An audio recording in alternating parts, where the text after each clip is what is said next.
এই দেখো এত বড় গ্লাস, এত বড়। সো গাইস, আমরা চলে এসেছি কলকাতার ফেমাস আখের রস খেতে।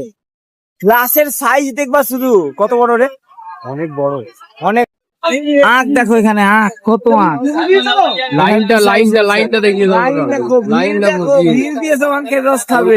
ফেমাস আখের রস। দেখো লাইন, দেখো লাইন দিয়ে খাচ্ছে। ভাই আমাদেরকে ভিআইপি দিয়েছে দর্শন, অসুবিধা নাই। ভাইয়ের কাছে এটা হচ্ছে ছোট সাইজের ওয়ার্ল্ড কাপ, এটা 50 টাকা নিচ্ছে। আর এইটা হচ্ছে 20 টাকার গ্লাস, ঠিক আছে। আর এইটা হচ্ছে সব থেকে বড় ওয়ার্ল্ড কাপ। এই যে তোমার এত বড় ওয়ার্ল্ড কাপ, 100 রুপিয়া। 100 রুপিয়া, 100 রুপিয়া। এই যে দাদা এই ওয়ার্ল্ড কাপটার দাম 100 টাকা নিচ্ছে, কিন্তু 100 টাকার তুলনায় কি বলবো তোমাদের, কোয়ান্টিটি অনেকটা বেশি, হিউজ কোয়ান্টিটি, প্রচুর ভিড়। দূর দূর থেকে আসছে দাদা সব খেতে আখের রস। আমরা রামপুরহাট থেকে, বীরভূম থেকে চলে এসেছি। আর এখানে তোমরা দেখতেই পাচ্ছ দাদা খুব সুন্দর ভাবে আখটা পেশাই করে নিচ্ছে। দেখো বালতিতে এখানে বালতিতে করে আসছে, দেখতেই পাচ্ছ।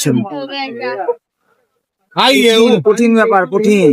দেখতেই পাচ্ছ এটা হচ্ছে ওয়ার্ল্ড কাপ আখের রস, এত বড় বড় গ্লাস।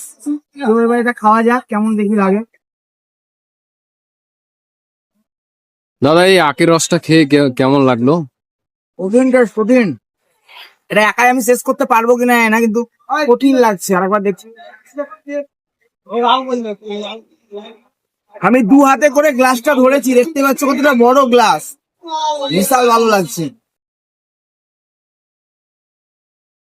চলো আমি এখন আখের রসটা খাই। তোমরা লাইক কমেন্ট শেয়ার করে সঙ্গে থাকো। Bye bye.